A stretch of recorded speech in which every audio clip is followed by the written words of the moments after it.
अब भले पूजा करते रहो। जो बेटा बेटी का होगा उसका मन बेटा बेटी की ओर भागेगा, जो स्त्री का होगा उसका मन स्त्री की ओर भागेगा, जो पुरुष का होगा उसका मन पुरुष की ओर भागेगा, जो प्रेमी और प्रेमिका का होगा उसका मन प्रेमी प्रेमिका की ओर भागेगा, जो रुपया का होगा उसका मन रुपया की ओर भागेगा, जो राम का होगा उसका मन राम की ओर ही भागेगा। अब आप अपने मन को टटलो, आपका मन किधर भागता है ये बोलने की बात नहीं, अपने मन को पकड़ो। पूजा करने में एकांत में आपका मन सहज में जिधर भागता है आप उसी के हैं। आप कितना भी पूजा करो, कितना भी हवन करो, कुछ भी कर लो, नहीं माना जाएगा। आप बाहर से भले पूजा करते रहो, वो नहीं माना जाएगा। भीतर का लगाव जहां होगा ना आपका मन उधर भागेगा, आप उसी के लिए ही भगवान को मांगेंगे। आप वैकुंठ भी चले जाएंगे और भगवान भी आपको मिल भी जाए तो भी आपका मन नहीं लगेगा। आप बोलेंगे मुझे वो चाहिए, मेरा मन उधर जा रहा है। यहीं पर हम चूक जाते हैं। भगवान शिव ये बात को कह रहे हैं, हरि व्यापक सर्वत्र समाना, प्रेम ते प्रकट होई में जाना। तो मोरे बचन सबके मन माना, साधु साधु करी ब्रह्मा बखाना। सब देवता लोग भगवान का स्तुति किए।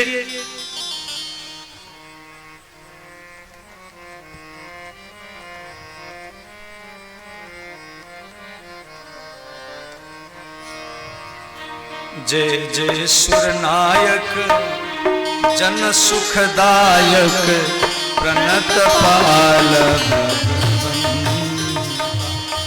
गोधि जय जय सुरारी सिंधु सुता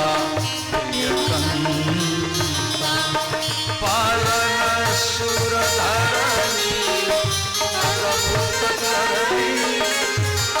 मन जाने जो सहज कृपाला दीन दयाला करहु जय जय अविनाशी सब घटवासी व्यापक परमानंद अभिगत चरित पुनीता माया रहित श्रीराजी विरागी अति अनुरागी विगत मोह निशिभासर भाव नगन गाय जयति सच्चिदानंद। जय सृष्टि उपाई विध बनाई संग सहायक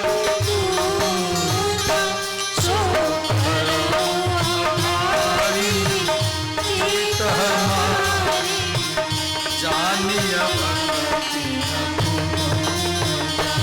जो भव भय भंजन मुनि मनोरंजन विपत्ति पर वरूपा मन चक्र ममानी हरि सयानी शरण सकल शारद स्तुति शेषा ऋषय शेषा जा कहूँ कोई नहीं जान जही कीनतियारे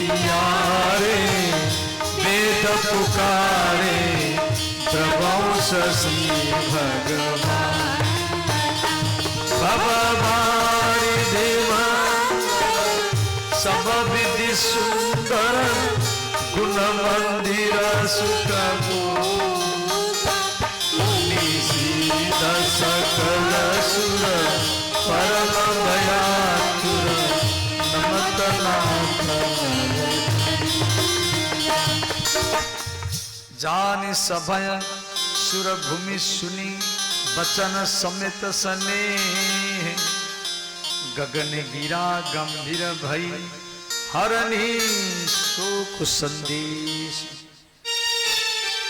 भगवान आकाशवाणी किए देवताओं का स्तुति, ये देवताओं का स्तुति था जो रामचरितमानस में त्रिअंगी छंद में लिखा गया है। तो देवता लोग तो स्तुति किए, भगवान आकाशवाणी किए जो देवताओं में अयोध्या में सूर्यवंश में रघुवंश में अवतार लूंगा। मेरे लीलाओं का आनंद लेने के लिए आपको भी पृथ्वी पर जाना पड़ेगा।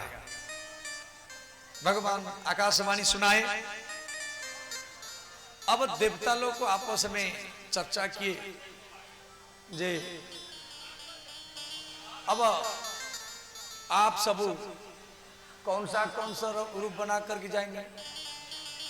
तो ब्रह्मा जी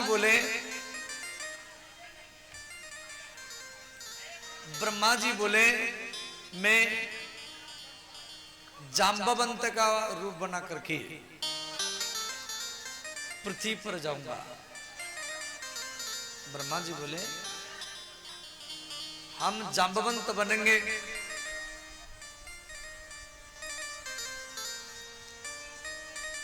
और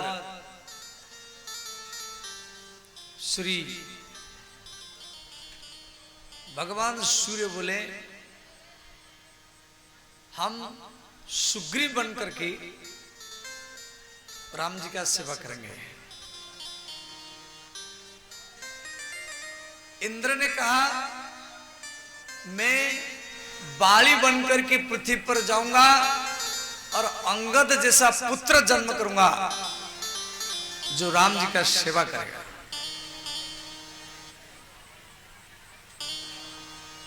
श्री अश्विन कुमार बोले हम सुसेन वैद्य का रूप बना करके जाएंगे, सबको जड़ी बूटी दे करके सबका उपचार करेंगे, सबको निरोग बनाएंगे। विश्वकर्मा ने कहा हम नल और नील बन करके राम जी का सेवा करेंगे, सेतुबंध बनाएंगे। सब अपना अपना बात बोले। अब भगवान शिव जी को पूछा गया जे आप कौन सा रूप बना करके जाएंगे, आप कौन सा रूप बना करके जाएंगे। शिव जी बोले देवताओं मैं हनुमान बन करके जाऊंगा, राम जी का ही सेवा करूंगा। तो श्री हनुमान जी ये 11 रुद्रों का अवतार है, 11 रुद्रों का मिश्रण ही हनुमान है। इस प्रकार सब अपना अपना पाठ चुन लिए। इधर खट्वांगात दीर्घ बाहुष रघु तस्मात् प्रतुश्रवा अजस्ततो महाराजा तस्मात् दशरथ अभवत। श्री खट्वांग सूर्यवंशी राजा, आकाश में जो सूर्य है, और बोले श्री भक्तवत्सल भगवान की जय, श्री अयोध्यानाथ भगवान की जय। इस प्रकार श्री खट्वांग के पुत्र दीर्घबाहु के पुत्र हुए रघु। रघु के नाम पर सूर्यवंश का नाम हो गया रघुवंश। पहले इसका नाम था सूर्यवंश, अब नाम हो गया रघु। रघु बड़े पराक्रमी राजा थे। रघु के पुत्र हुए पुतुश्रवा, पुतुश्रवा का पुत्र हुए श्री अज महाराज। अयोध्या के महान पराक्रमी राजा अज महाराज नित्य प्रति ब्राह्मणों को दान करते थे। हर रोज ब्राह्मण को दान करते थे। किसको कपड़ा, किसको अन्नदान, भूदान, गोदान, श्रमदान। तो सब ब्राह्मण लोग लाइन में खड़े होकर के दान लेते थे। तो एक ब्राह्मण था, वो डेली लाइन में तो खड़ा होता था परंतु दान नहीं लेता था। तो श्री अज महाराज ब्राह्मण को बोले, ब्राह्मण आप दान क्यों नहीं लेते? तो ब्राह्मण ने कहा, देखो आप जो दान करते हैं देश की खजाना से ही दान करते हैं। आप ईमानदार से जो धन कमाया है यदि आप मुझे देंगे तो मैं दान लूंगा। ये बात राजा को चुभ गया। तो राजा जो दान करता था वो देश की खजाना से करता था। देश का खजाना जो होता है वो समाज का होता है। तो राजा मन में सोचा, भाई ये तो बात ठीक बात, मैं देश की खजाना से दान करता हूं। तो राजा ने क्या किया, एक मजदूर का रूप बना करके, मजदूर माने जिसका मजा दूर हो, और मजबूर जिसका मजा बुरा हो, उसको मजबूर बोलते हैं। राजा एक मजदूर का रूप बना करके एक लोहार के पास में काम किया, और लोहार ने इनको पहचान नहीं पाया और मात्र 2 ने दिया, 2 ने। तो उसी 2 ने को लेकर के राजा वो ब्राह्मण को दान में दिया। ब्राह्मण भी खुश हो गया, ये मेरे राजा मेहनत करके मुझे 2 ने दान किया है। ब्राह्मण वो 2 ने को लेकर के ब्राह्मणी को दिया। ब्राह्मणी नाराज हो गई। जितना सब ब्राह्मण लोग को सोना चांदी कपड़ा लता गैया पृथ्वी जमीन लेकर के आते हैं और आप 2 ने लेकर के आए। ब्राह्मण क्या की, वो 2 ने को फेंक दिया। वो 2 ने जमीन पर पड़ा रहा। राजा को कोई संतान नहीं था। राजा ब्राह्मण को कहा, ब्राह्मणों मुझे पुत्र चाहिए। ब्राह्मण बोले, यज्ञ करो। तो यज्ञ कुंड कहां बना जाएगा? तो जहां पर 2 ने गिरा हुआ था उसी जगह में यज्ञ कुंड बनाया गया। तो जैसे जमीन को खोदा गया तो जमीन से एक सोने की रथ निकला और उसमें 2 ने पड़ा हुआ था। फिर खुदाई किया गया, दूसरा सोने की रथ, उसमें भी 2 ने। तीसरा सोने की रथ, उसमें भी 2 ने। चौथा सोने की रथ, उसमें भी 2 ने। इस प्रकार 10 सोने की रथ निकला जमीन से, और प्रत्येक रथ में 2 ने पड़ा है। परंतु 10वां नंबर रथ में एक बच्चा, एक छोटा सा बालक बैठा है।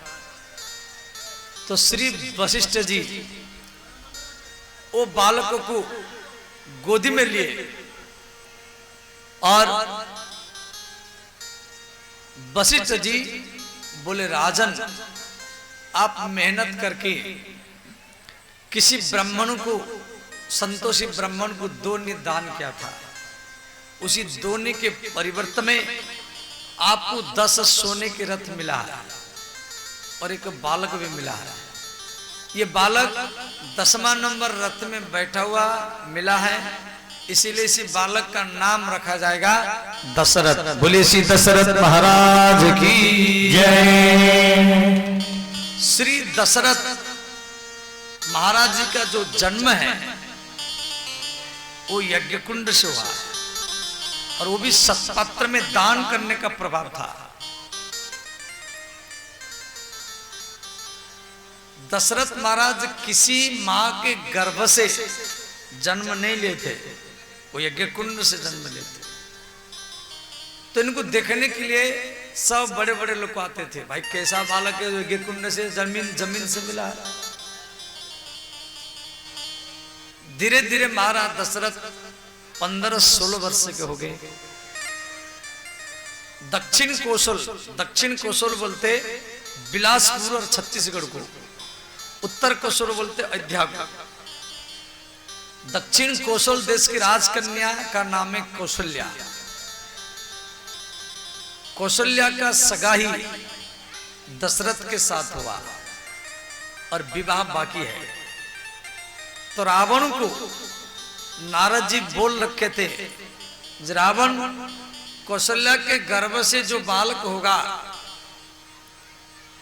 उसी के द्वारा आपका मृत्यु होगा। तो रावण क्या किया, छत्तीसगढ़ बिलासपुर में आकर की अर्धरात्र में राजकुमारी कौशल्या को चोरी करके ले गया, हरण करके एक बक्सा में बंद किया, बक्सा को ताला लगाया। वो बक्सा को लेकर की कलकत्ता बंगाल के पास में जो समुद्र है उस समुद्र में रावण वो बक्सा को फेंक दिया। रावण निश्चिंत हो गया, जब मेरा शत्रु राम जिस मां के गर्भ से जन्म होने वाला था वो मां मर गई, अब मेरा शत्रु जन्म नहीं होगा। इधर रावण फेंक कर ही गया और उधर क्या हुआ ध्यान देना, दशरथ और अयोध्या के महामंत्री सुमंत एक नाव में घूम रहे थे और इतना जोर से आंधी तूफान आ गई और वो नाव जाकर के गंगा नदी में गिरा। माने सरजू नदी का पानी, अयोध्या में सरजू नदी है, उसका जो पानी है बिहार के छपरा जिला में वो गंगा नदी में मिल जाता है।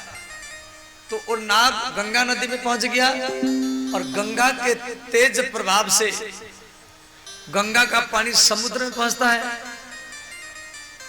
तो वो नाव समुद्र में पहुंचा, माने दोनों काम एक साथ में हो रहा है।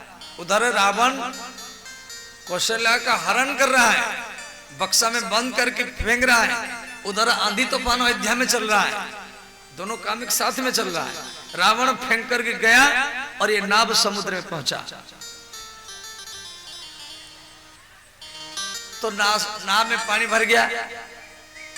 तो सुमंत ने कहा, राजकुमार नाव डूबने वाला है, यहाँ का बक्सा बहुत आवाज आ रहा है, यदि हम बक्सा में बैठेंगे तो बच जाएंगे।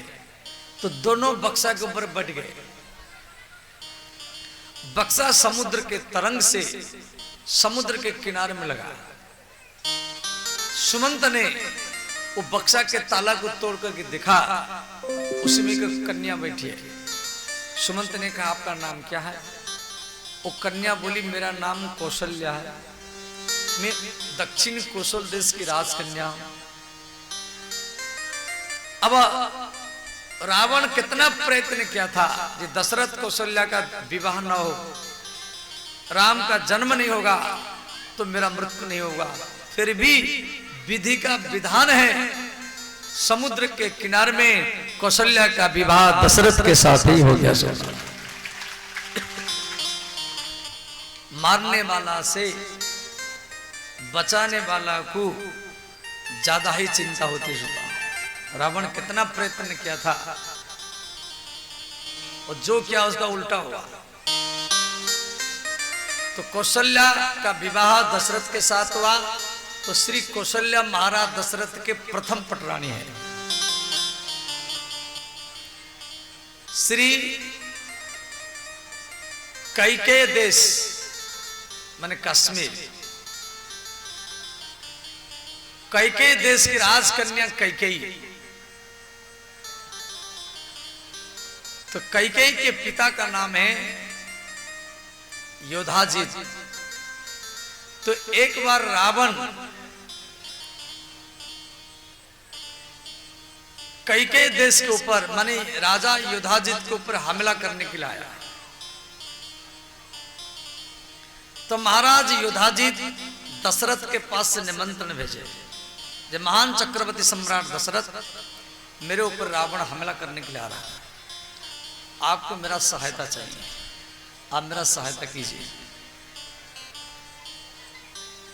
अब दशरथ महाराज सहायता करने के लिए आए। तो कैकेयी को जब मालूम पड़ा कि अयोध्या के राजकुमार दशरथ मेरे पिता के सहायता करने के लिए आ रहे हैं, तो कैकेयी ने कहा, पिताजी मैं दशरथ महाराज जी के सारथी बनूंगी। तो कैकेयी ने क्या की, सिर पर पगड़ बांध करके और पुरुष जैसा कपड़ा पहन करके वो दशरथ महाराज जी के रथ में सारथी बना। कैकेयी वीरांगनी है, वो वीर थी। घोड़ा चलाना, तीर चलाना, तलवार चलाना, गदा चलाना, छलांग लगाना, ये कैकेयी को सारा ज्ञान था। ये हर रोज जंगल में शिकार करती थी। वो वीर जैसा युद्ध में लड़ती थी। तो कैकेयी दशरथ महाराज जी के रथ में सारथी बनी। दशरथ और रावण में भयंकर युद्ध हुआ। रावण जब दशरथ के छाती में त्रिशूल चलाया, दशरथ के छाती में, तो कैकेयी क्या की, छलांग लगा करके वो त्रिशूल को पकड़ करके तोड़ दिया। रावण दूसरी बार दशरथ के ऊपर त्रिशूल प्रयोग किया, त्रिशूल। कैकेयी दूसरी बार छलांग लगा करके वो त्रिशूल को तोड़ा। रावण देख करके आश्चर्य हो गया, जी इसका सारथी इतना वीर है। और जिस समय कैकेयी छलांग लगाई, उसका पगड़ी खुल गया, उसका बाल खुल गए। तो महाराज दशरथ वहीं पर कैकेयी को देखे थे। तब से इनके मन में इच्छा हुई, जे ऐसा पत्नी हमको चाहिए जो युद्ध के मैदान में मेरा साथ दे। दशरथ जी वशिष्ठ जी को बात बोले, तो वशिष्ठ जी की सलाह से कैकेयी का विवाह दशरथ के साथ हुआ। ये महाराज जी की दूसरी पटरानी है। सुमित्र देश की राजकन्या सुमित्रा ये महाराज जी की तीसरी पटरानी है। और कई सह रानी भी थे दशरथ महाराज जी का, कि दशरथ जी को जितना बार परशुराम जी हमला करने के लिए आते थे, दशरथ जी एक एक कन्या से शादी करते थे। तो इतना पत्नी होने पर भी महाराज दशरथ को कोई भी संतान नहीं था। दशरथ जी बूढ़े हो चुके हैं और वशिष्ठ जी के आश्रम में जाकर के वशिष्ठ जी के चरणों को पकड़ पकड़ करके दशरथ जी रोने लगे। बोले, गुरुजी मैं वृद्ध हो चुका हूं, मेरी इतना पत्नी है परंतु एक भी संतान नहीं है। क्या ये सूर्यवंश, क्या ये रघुवंश मेरे बाद में समाप्त हो जाएगा? जिस वंश में महाराज भगीरथ जन्म लिए, जो गंगा को पृथ्वी पर लाए, जिस वंश में महाराज हरिश्चंद्र जन्म लिए, और वो वंश मेरे बाद में समाप्त हो जाएगा। मेरा एक भी संतान नहीं है। मेरे पूर्वज मुझे देख करके रो रहे हैं। तो वशिष्ठ जी बोले, राजन धरहूं धीर कोई हूं सूत चारी, धीर सूत चारी, धरहूं धीर कोई हूं सूत चारी,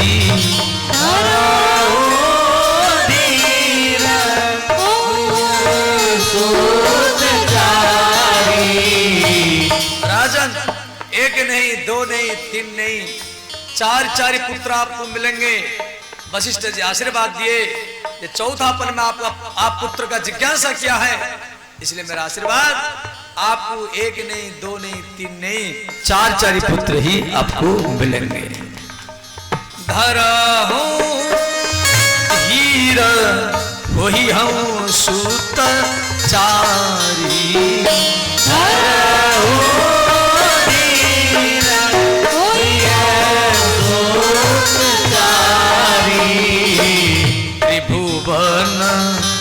विदित भकत भय हारी त्रिभुवन विदित भकत भयहारी श्री राम जय राम जय जय राम श्री राम जय राम जय राम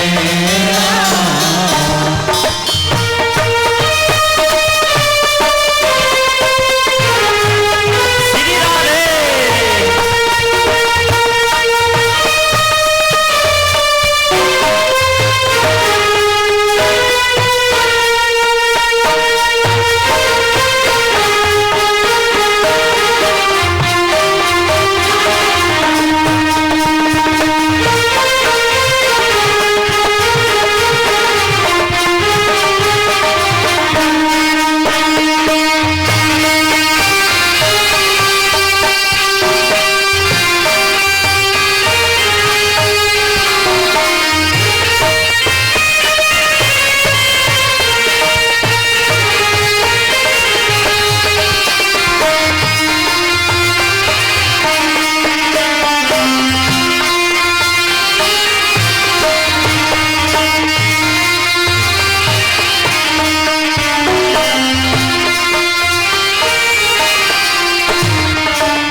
श्री वशिष्ठ जी श्रृंगी ऋषि को बुलाए। श्रृंगी ऋषि ये भागलपुर के हैं। भागलपुर में बूढ़ानाथ भगवान है, गंगा के किनारे में, वही श्रृंगी ऋषि का गांव है। ये विभांडक मुनि के पुत्र थे। इनके सिर पर 2 सिंह था। ये हिरण्य के गर्भ से जन्म लिए थे, इसलिए इनका नाम था श्रृंगी ऋषि। बाद में श्रृंगी ऋषि का विवाह राम जी के बहन शांता के साथ हुआ था। राम जी की एक बहन थी जिसकी नाम शांता, जिसका विवाह ये श्रृंगी ऋषि के साथ हुआ था। वो श्रृंगी ऋषि जंगल में रहते थे और ये जन्म से कोई स्त्री को नहीं देखे। श्रृंगी ऋषि को वशिष्ठ जी बुलाए। श्रृंगी ऋषि वशिष्ठ बुलावा, पुत्र काम शुभ यज्ञ करावा। श्रृंगी ऋषि ये अयोध्या में पहुंचे। ये हवन कुंड में आहुति दिए और एक आहुति में श्री अज्ञनारायण भगवान प्रकट हो गए। बोले अज्ञनारायण भगवान की जय, अग्निदेव महाराज की जय। श्री अग्निदेव खीर को दशरथ को दिए और दशरथ जी वो खीर को कौशल्या को दिए। कौशल्या वो खीर को पीने के लिए जा रही थी तो वहां पर कैकेयी आ गई और कैकेयी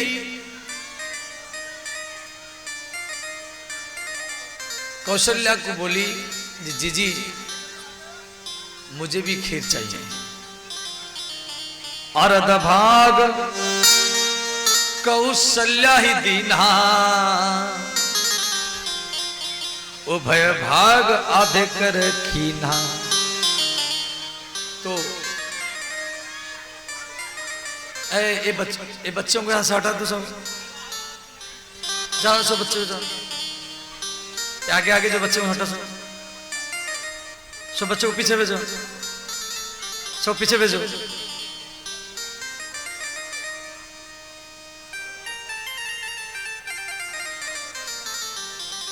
कहाँ के व्यक्ति खड़े रहो, हम सब कार्यकर्ता सब इधर उधर घूमते रहते हैं, बच्चे आगे आकर हल्ला गुल्ला करते हैं। तो ध्यान देना, कौशल्या आधा भाग खीर कैकेयी को दिया। उस समय सुमित्रा आ गई। सुमित्रा बोली जी जी मुझे भी चाहिए। तो कौशल्या के पास में जो खीर था, कौशल्या थोड़ा सा खीर सुमित्रा को दिया और कहा इसे जो बाल का जन्म होगा वो मेरे पुत्र के पास रहेगा। और फिर कैकेयी थोड़ी सी खीर दिया। कैकेयी ने कहा इससे जो बाल का जन्म होगा वो मेरे पुत्र के साथ रहेगा। इसी प्रकार तीनों माताओं के गर्भ में भगवान आ गए और भगवान कौशल्या कैकेयी सुमित्रा के गर्भ में है। तो गर्भावस्था में माताओं को कैसे रहना है वो भी हमारे शास्त्र में सब दिया गया है। उस समय ज्यादा सोना नहीं चाहिए।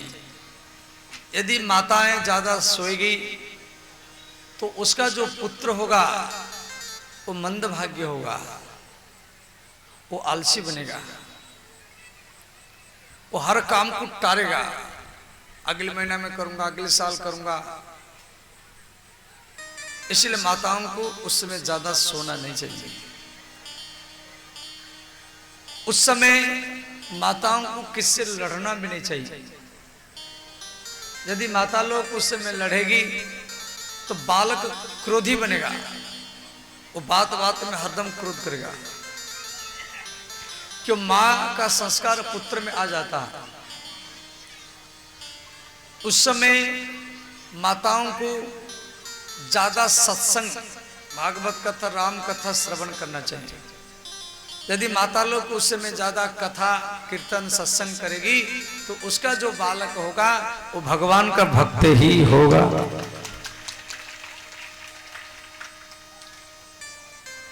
तो कौशल्या कैकेयी सुमित्रा जहां पर सोती थी वहां पर ये वशिष्ठ जी देवताओं का चित्र लाकर टांगते थे और एक दिन में कौशल्या कैकेयी सुमित्रा को 3 बार भगवान की कथा सुनाने खिलाते थे। जा दिन तिहारी गर्भ आए,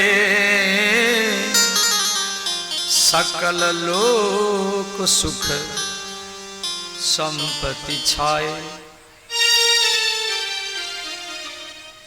जब से भगवान माताओं के गर्भ में आए अयोध्या में आनंद ही आनंद है।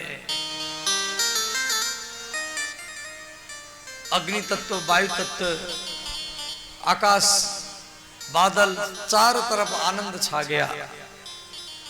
और श्री चैत्र मास शुक्ल पक्ष नवमी, बसंत ऋतु, फाल्गुन और चैत्र मास, इसको बसंत ऋतु कहा जाता है। चैत्र मास शुक्ल पक्ष नवमी को श्री नवमी तिथि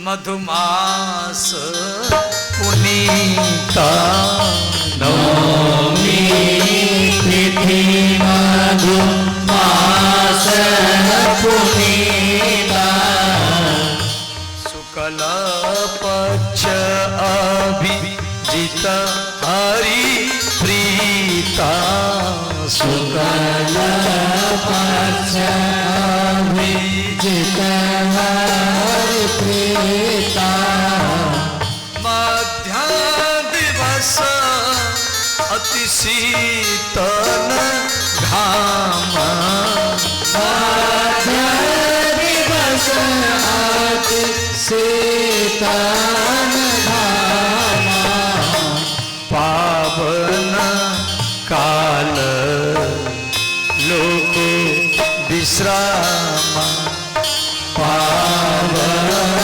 काल लोक विश्राम, श्री राम जय राम, जय जय राम, श्री राम जय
शुक्ल पक्ष नवमी मध्याह्न 12 बजे, दिन में मध्याह्न 12 बजे में एक नाद हुआ।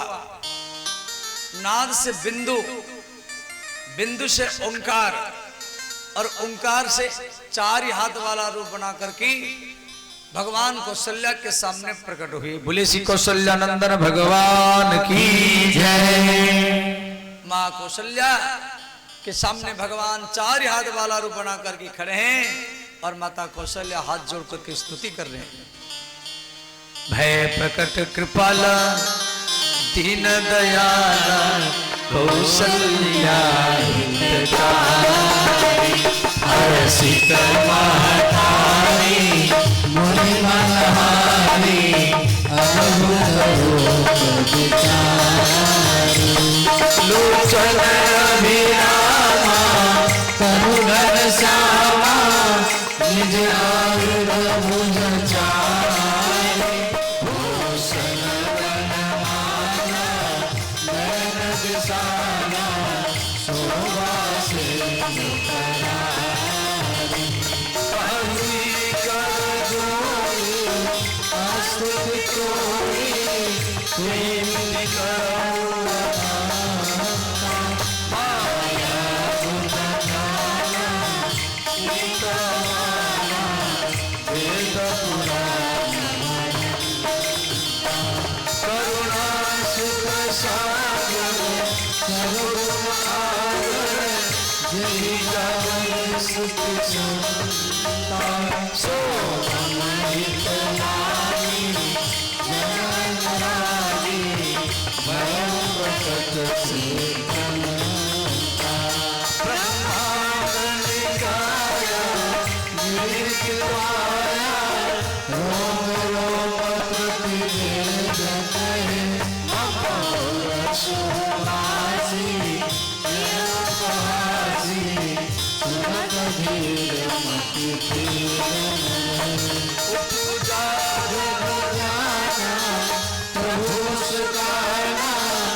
माँ कौशल्या बोली, भगवान समाज क्या कहेगा जो कौशल्या जो बाल का जन्म दिया उसकी 4 हाथ है, कि भगवान 4 हाथ वाला रूप में प्रकट हुए। कौशल्या बोली ये जो भगवान वाला रूप है इसको हटाइए और अब बालक बनिए बालक। अब भगवान से बालक भी ज्यादा प्रिय होता है, इसीलिए कौशल्या बोली, माता पुनि बोली सोमती डोली, तजहु तात रूपा, माता पुनि बोली सोमति डोली, तजहु तात रूपा, तजहु तात रूपा, ये जो भगवान वाला रूप तजहु, इसको त्याग करिए, इसको हटाइए और बालक बनिए बालक। कीजे शिशु लीला, शिशु माने बालक, कीजे शिशु लीला अति प्रियशीला, यह सुख परमानुपा, कीजे शिशु लीला अति प्रियशीला, यह सुख परमानुपा। भगवान बालक बन गए, छोटा बच्चा बन गए। भगवान बोले माता आप कहने से मैं बालक बन गया, अब तो अच्छा लग रहा है। कौशल्या बोली आप बहुत अच्छे लग रहे हैं, परंतु थोड़ा सा गलती है। भगवान बोले क्या गलती है? कौशल्या बोली कोई बालक जन्म लेने के बाद में बोलता नहीं है, वो रोता है, और आप बोल रहे हैं, ये अच्छा नहीं लग रहा। आपको रोना चाहिए कि भगवान जन्म लेते समय बोल रहे थे, राम जी जब जन्म लेते उसे बोल रहे थे, तो माँ कौशल्या बोली बोलना बंद करो, रोना शुरू करो। भगवान बोले मुझे रोना आता नहीं है। कौशल्या बोली भले आपको रोना नहीं आता है, परंतु थोड़ा झूठे को तो रोइए। सुनी बचन सुजाना माने कौशल्या के बात को सुन करके तुलसीदास जी जो लिखे यहाँ पर छंद में, सुनि बचन सुजाना रोदन ठाना, भगवान रोने लगे। हुई बालक सुर भूपा, सुनि बचन सुजाना रोदन ठाना, हुई बालक सुर भूपा। यह चरित जे गावई हरिपद पावई, तेह न परई भवकूपा। भय प्रकट कृपाना दीन दयाला, कौशल्या हितकारी। तो राम लाला रोदन किए। अब बालक जन्म लेने के बाद रोता है, तो अगल बगल में जितना सब स्त्रियां थी, अच्छा राम जी जो रोए उनका आवाज केवल अगल बगल वालों को नहीं, अयोध्या में जितना स्त्री थी सबके कान में सुनाई दिया। सब स्त्रियां दौड़ दौड़ करके आ गई। कौशल्या के महल में भीड़ है। अब श्री महाराज दशरथ को मालूम पड़ा, महाराज दशरथ सुमंत मंत्रिमंडल सेनापति के साथ कौशल्या के महल में आ रहे हैं और स्त्रियों की बहुत भीड़ है। अयोध्या की स्त्रियां महाराज दशरथ को कौशल्या के महल में जाने के लिए जगह नहीं दिया। सेनापति डांट रहा है, फटकार रहा है। अयोध्या के देवियों, महिलाओं, स्त्रियों, माताओं, महाराज खड़े हैं, कम से कम जगह देना चाहिए, आपको शर्म नहीं लगता है? दशरथ जी सेनापति को समझाया, बोले सेनापति इन माताओं को कुछ मत बोलो, ये सूर्यवंश, ये रघुवंश, ये राजा हरिश्चंद्र का वंश, ये महाराज भगीरथ का वंश, ये मिटने वाला, समाप्त होने वाला था। और यही माता लोग शिव जी का पूजा की, छठ पूजा की, नवरात्र पूजा की, भगवती माता दुर्गा की पूजा की, काली का पूजा की, और इनके आशीर्वाद से आज बुढ़ापा में मुझे ये पुत्र मिला है। पहले इनको दर्शन करने दो, इसके बाद नहीं हम दर्शन करेंगे। महाराज जी रास्ता में खड़े रहे। इधर वशिष्ठ जी को मालूम पड़ा, गुरु वशिष्ठ और उनकी पत्नी अरुंधति, वशिष्ठ के पत्नी के नाम है अरुंधति, वो दोनों आ रहे हैं। तो वशिष्ठ जी दशरथ को बोले, राजन आप यहाँ क्यों खड़े हैं? दशरथ जी बोले, गुरु जी बहुत भीड़ है, इसलिए भीतर में जाने का कोई जगह नहीं है। वशिष्ठ जी बोले, राजन हम अयोध्या के कुल गुरु हैं, हमको देख करके ये स्त्रियां शर्माएगी, इधर उधर भाग जाएगी, आप मेरे पीछे पीछे आ जाना। तो आगे आगे वशिष्ठ, उनके पीछे पीछे दशरथ, और उनके पीछे वशिष्ठ की पत्नी अरुंधति। दशरथ महाराज बार बार पंजे में खड़े होते हैं, एड़ी में खड़े होते हैं, और कितना दूर, और कितना दूर, और कितना दूर। तो इस प्रकार दशरथ जी कौशल्या के महल में पहुंच गए। इधर अयोध्या में जितना सब ठाकुरानी, ठाकुर की पत्नी ठाकुरानी, नाई की पत्नी नाइनी, वो सब अपने अपने नेहनी, चाकू, ब्लेड इस तरह लेकर के आई है राम लाला की नाभि काटने के लिए। क्यों कोई बालक जन्म लेता है तब पहले नाभि छेदन होता है, नाभि संस्कार होता है। तो सब ठाकुरानी अपने अपने नेहनी, चाकू, ब्लेड कर लेकर के आई हैं। सब में होड़ हो रहा है, हम काटेंगे, हम काटेंगे, हम काटेंगे, हम किसको काटने नहीं देंगे। और उन स्त्रियों में एक बूढ़ी माता, एक वृद्धा माता रो रही,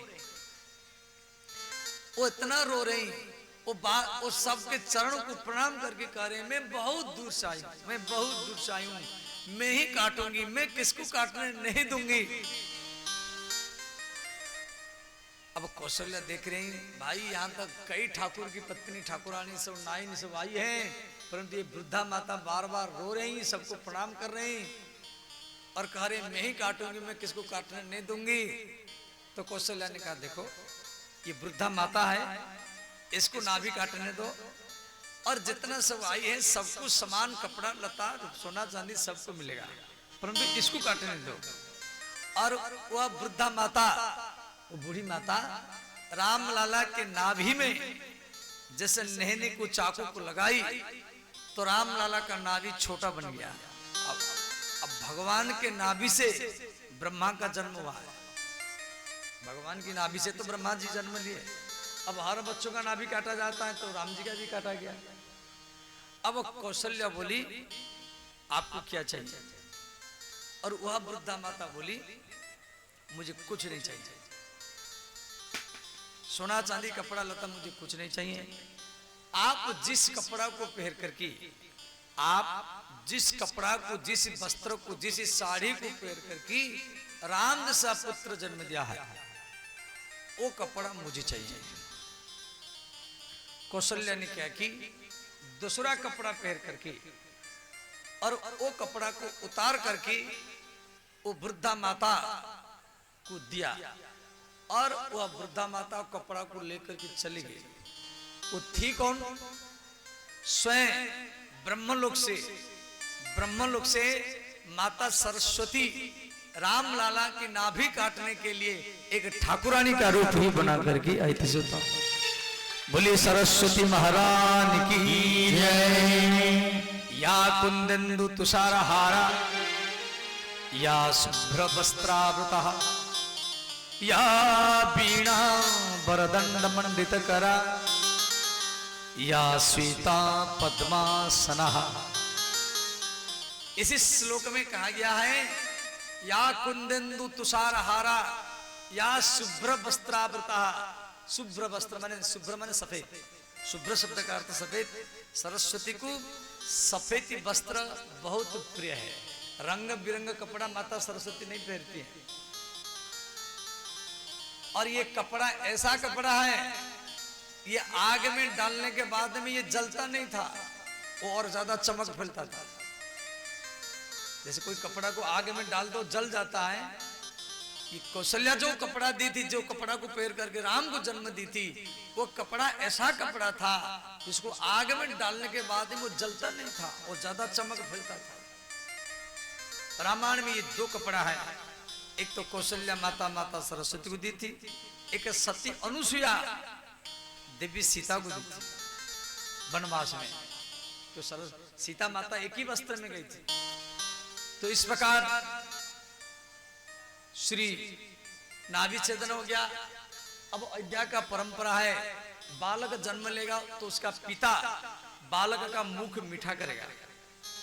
तो राम लाला को वशिष्ठ की पत्नी अरुंधति वो अपनी गोदी में लिया और कहा दशरथ ये आपका पुत्र है, इसके मुख मीठा करो।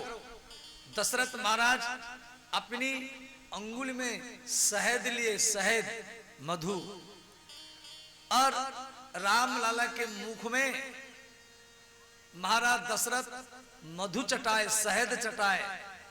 तो राम लाला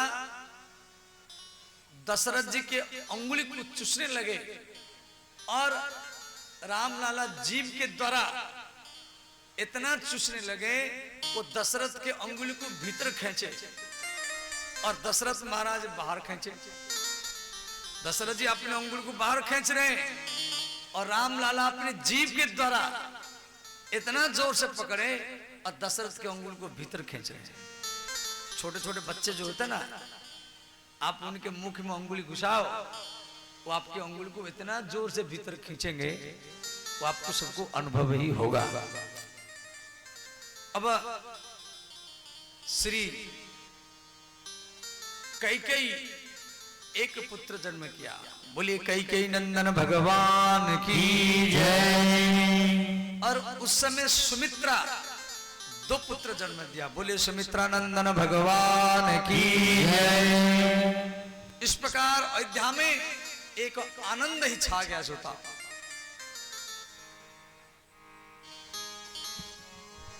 स्वागत है।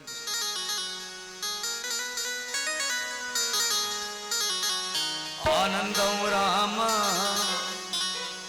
परमानंदं रामा आनंदं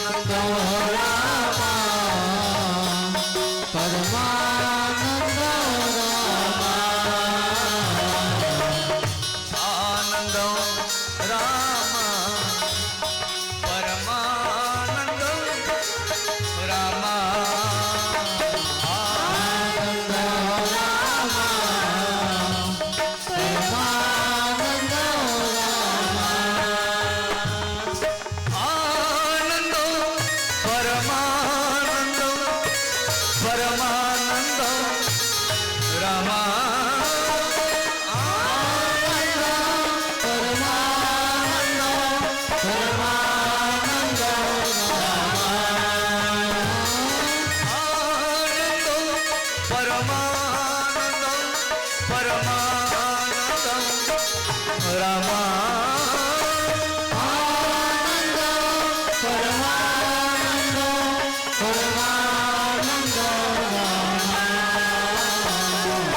सब दोनों हाथ उठाइए।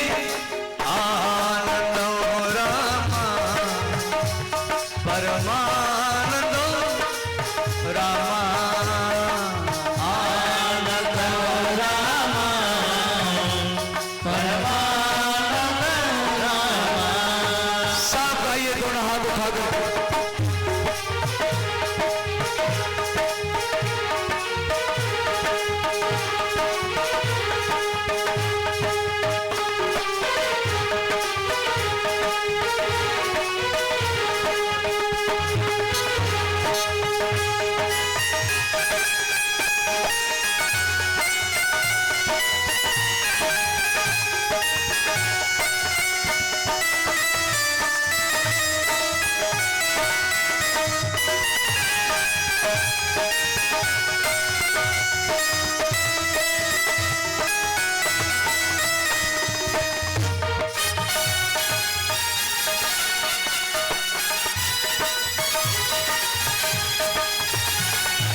आनंद रामा परमानंद रामा आनंद रामा परमानंद रामा। आनंद परमानंद परमानंद रामा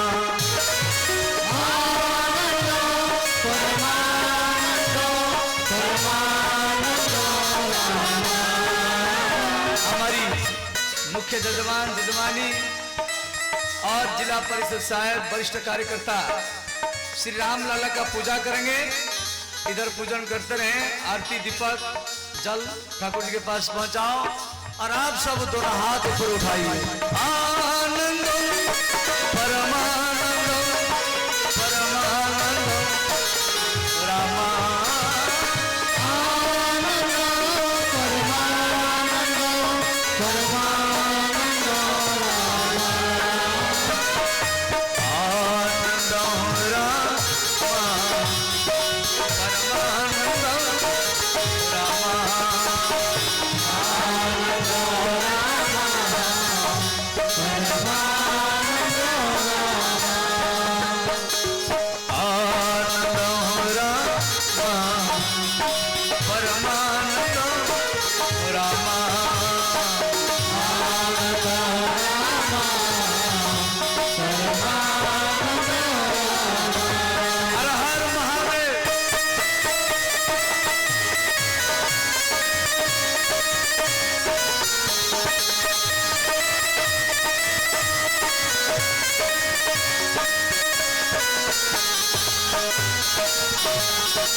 इस प्रकार भगवान के अब जन्मोत्सव हम लोग मनाएंगे।